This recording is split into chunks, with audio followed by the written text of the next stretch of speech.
The stove had gone cold in the night, and a barefoot girl was already kneeling in ash, blowing life back into a dead fire before the sun touched the fence line. On farms and in hard towns from the 1870s through the Depression, girls barely tall enough to reach a washpot were already doing work that now sends grown adults to tutorials, gadgets, and customer service lines. And here is the contradiction. Modern life calls this impossible, exhausting, even unsafe. Yet your great-grandmother's generation called it Tuesday. Number 12 on this list could keep a family alive through winter, with nothing but glass, salt, and nerve. Number 8 is a skill so old and so dangerous to corporate agriculture that companies built contracts around stopping it. And number 3 is the one that will make you look at your own kitchen very differently. These skills did not vanish because they stopped working. They vanished because companies like Procter & Gamble, the packaged food industry, and later federal rulemaking taught America to trust products more than people. Let us count them down. She could wake a fire from the dead. By the late 1800s, children on pioneer homesteads were expected to keep the fire going, fetch water, and help before dawn. Some were only 4 or 5 when those chores began, and by 7 many girls were already learning full household work beside their mothers. This was not just striking a match. It was reading coals by color, dry kindling first, then finger-thick sticks, then split oak or hickory. You felt the heat on your knuckles. You smelled whether the draft was clean or choking. A cold stove meant no breakfast, no hot water, no warm room. Today, one outage and half the neighborhood turns helpless. Back then, a child knew heat was not bought. It was built. The wisdom? Comfort starts with competence. Before coffee, she carried the day's water, not a filtered pitcher. Buckets, sloshing metal, rope-burned palms, a hand pump in winter that bit like ice, or a spring house walk in mud and dark. She learned very fast that spilled water was stolen labor. So she walked steady. She stacked tasks. One trip for water, another for wood, another for scraps for the hens. Every step had a purpose. Modern life hides the chain behind convenience. Turn a handle and pretend water comes from nowhere. Your people knew better. If you do not respect the source, you will waste the supply. She could make torn cloth serve one more year. Socks were darned, knees were patched, aprons were turned, buttons were saved in jars. Feed sacks became dresses. A rip was not a reason to shop, it was a reason to sit closer to the lamp and fix it. And here is the part people miss. Mending trained the eye. A girl learned grain, tension, weakness, wear. She could look at a shirt and predict where it would fail next. We replaced that skill with fast fashion and called it progress. One stitch in time is not a proverb. It is household defense. She knew a henhouse the way some men know engines. A good layer sounds different. A sick bird stands different. A nest snake leaves a different kind of silence. Farm children fed chickens, gathered eggs, and protected the garden. Because small livestock meant cash, protein, and survival, she knew when to leave an egg, when to candle one, when to cull, when to save shell for the garden, and when a flock was telling her rain was coming. People laugh at chickens now until the store shelf goes thin. Food security often begins with feathers. She could make bread rise without a packet, not because she was quaint, because she understood living things. A crock of starter sat warm near the stove, smelling sour and alive. Cornbread came together by memory, biscuits by handfeel. Yeast was not always bought. Sometimes it was kept, fed, and trusted, then industry stepped in. Commercial yeast, factory bread, and shelf-stable softness sold speed over judgment. What was lost was not just flavor. It was timing, patience, and the ability to turn flour into morale. When a house smells like bread, fear loses ground. Number 15. Asterisk. She could wash clothes so hard they cracked in winter. Tin basin, boiling water, lye soap, washboard ridges scraping skin off knuckles. Then the wringer, with sleeves rolled high and one bad mistake waiting for careless fingers. Girls learned to sort by dirt, fabric, and urgency. Work shirts first. Baby cloths different. Wool differently again. White things blued. Heavy things beaten, rinsed, wrung, and pinned in wind that could freeze a shirt stiff as bark. Machines saved labor, yes, but they also hid how much labor clean living used to cost. When you know the price of clean, you stop living sloppy. And this is where the bigger theft begins. Once industry realized families could already make soap, mend clothes, bake bread, and stretch supplies at home, it did not compete by honoring those skills. It competed by making them look backward. Procter & Gamble rose with branded soap in an era when consumers had less time and were pushed to buy what previous generations made themselves. Not all convenience is evil. But a nation that forgets how things are made becomes easy to sell to, easy to scare, and easy to control. She could make soap from what most people threw away. Wood ash, rendered fat, rainwater. Stirred slow in a black kettle until the whole yard smelled sharp and clean and dangerous. This was chemistry with consequences. Too weak, and it would not clean. Too strong, and it would bite skin raw. She learned by texture, by sheen, by the way a spoon dragged through the batch. Then branded bars arrived with wrappers, slogans, and trust outsourced to factories. Homemade soap became poor people's work, but the old skill made a family independent of supply chains and store shelves. A house that can clean itself without buying permission is harder to own. She knew how to render fat into future meals. Lard was not a dirty word. It was pie crust, frying grease, lamp fuel, biscuit tenderness, and winter insurance. After hog killing, nothing useful was wasted. The kitchen filled with steam and that deep, rich smell of hot fat turning clear. Cracklings popped, jars filled, scraps became value. Modern food culture taught people to fear old fats and trust industrial substitutes. Then those substitutes filled pantries with products your ancestors would not have recognized as food. Waste nothing. That was the rule, and it built strong households. She could stop summer from rotting. This is one of the great lost powers.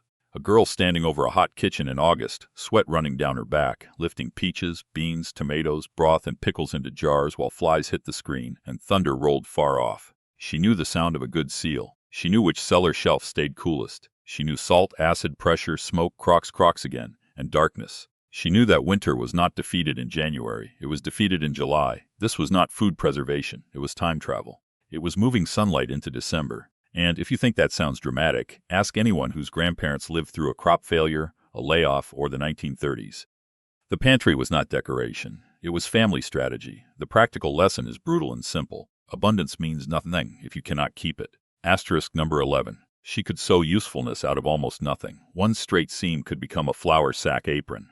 Two careful cuts could become diaper cloths. Quilts were not craft. They were insulation with memory stitched into them. A child who sewed learned planning. Cut wrong, and the fabric was gone. Measure lazy, and the garment twisted forever. Skill is what keeps scraps from becoming trash. She could turn warm milk into butter before noon. Milking was rhythm. Forehead against flank. Bucket ringing softly. Foam rising fast in cold air. Then came skimming cream, setting it cool, churning until your arms burned, and feeling that sudden miracle when slosh became grain, and grain became butter. Today, raw milk and raw butter sit inside a maze of rules and bans, including long-standing FDA restrictions on interstate raw milk sales and fights over raw butter commerce. Whatever side you take on the policy, the older point stands. A child once understood the entire chain from animal to table. If you cannot trace your food backwards, someone else controls it forwards. Number 9. She could butcher a chicken and still eat supper. No shrink wrap, no labels, no pretending meat comes from nowhere. There was the squawk, the hot feathers, the smell of wet down, the quick hands, the scald pot, the pin feathers, the clean split, the broth pot waiting. Hard work, honest work, and children on farms saw it early. That knowledge did something modern culture hates. It joined appetite to responsibility. When you understand the cost of meat, you waste less of it. Picture an old woman in the 1970s standing in a modern supermarket, staring at 20 kinds of detergent and 6 kinds of white bread, then quietly going home to save bacon grease in a coffee can. That was not ignorance, that was memory. She had lived close enough to real scarcity to know that a full shelf and true security are not the same thing. A lot of this script is not about romance. It is about not being fooled. Number 8. She knew which seed was worth keeping, not every bean, not every ear of corn.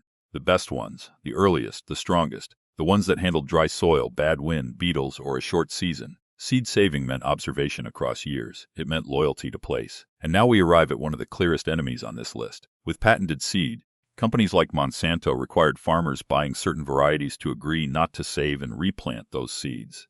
The company stated that plainly itself. Think about what that means. One of the oldest human skills on earth turned into a licensing issue. If you cannot save tomorrow inside today, you are renting your future. She could read a root cellar like a banker reads a ledger. Potatoes there. Apples away from carrots. Crocks tight, onions dry, no bruised squash near the rest. Vent cracked just enough, damp but not wet, cool but not freezing. The cellar smelled like earth, wood, and patience, and every shelf was a calendar. Most adults today have a refrigerator full of food and no true reserve. Das Storch is not hoarding. It is sober thinking. Here is the uncomfortable part. The old world asked too much of children. It was hard, sometimes brutally hard, but in trying to save children from labor, modern life often saved them from competence too. And a person raised with zero weight on their shoulders usually grows into an adult who cannot carry much. She knew what in the yard could heal, flavor, or poison. Mint for tea, garlic for strength, onion poultices, elder yarrow, sassafras, mullein depending on region and family tradition. Dry bundles hanging from rafters, sharp smells, bitter tastes, quiet knowledge. No, not every old remedy worked. Some were folklore, some were dead wrong. But many were built on generations of observation, and modern interest in herbs, fermentation, and traditional foods keeps circling back to what country women already knew. Knowing your land changes how helpless you feel inside it. Hoke marker, she could make a room warmer without touching the stove. Rag rugs, heavy curtains, draft snakes, quilts layered right, beds aired in sunlight, doors shut fast. Heat kept low and trapped where bodies lived. Efficiency did not begin with smart thermostats. It began with people who hated wasting wood. The cheapest heat is the heat you do not lose. She could cook by sound. Beans tell you when they are close. Bacon tells you when the pan is right. Biscuits tell you by smell before they tell you by color. Cast iron talks if you listen. A child raised in a real kitchen learned to read sizzle, steam, resistance, browning, and time without digital help.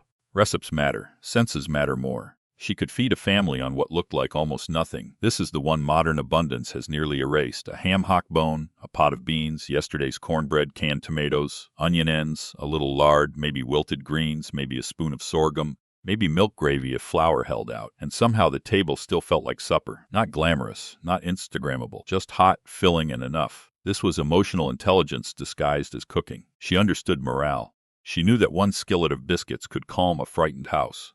She knew that soup stretches farther if the room smells hopeful before the children sit down. She knew that flavor is not luxury. It is dignity. The Great Depression did not only reward the toughest people, it rewarded the people who could convert scarcity into order and order into courage. That is not a recipe. That is power. She could care for someone smaller than herself. Older children watched younger ones. They soothed fevers, changed cloths, stirred mush, tied shoes, hushed crying, and learned that responsibility does not wait for adulthood.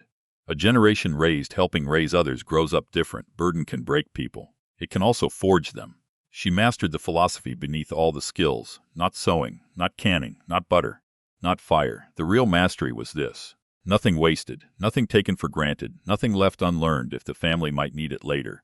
Your great-grandmother was taught that comfort could disappear, weather could turn, money could dry up, and help might not come. So she learned to become help. That is the mindset modern life has spent a century trying to replace with subscriptions, services, labels, and dependency. And if that knowledge keeps disappearing, we will raise generations who inherit land, tools, recipes, and even freedom itself, without the ability to keep any of it. So pick one, just one. Bake bread from a starter, patch a shirt, save a seed, learn a fire. Then come back and tell me which skill made you feel less like a customer and more like an heir. And if you want more of what they knew before the world got soft, stay with this channel. There is a lot more buried under the floorboards.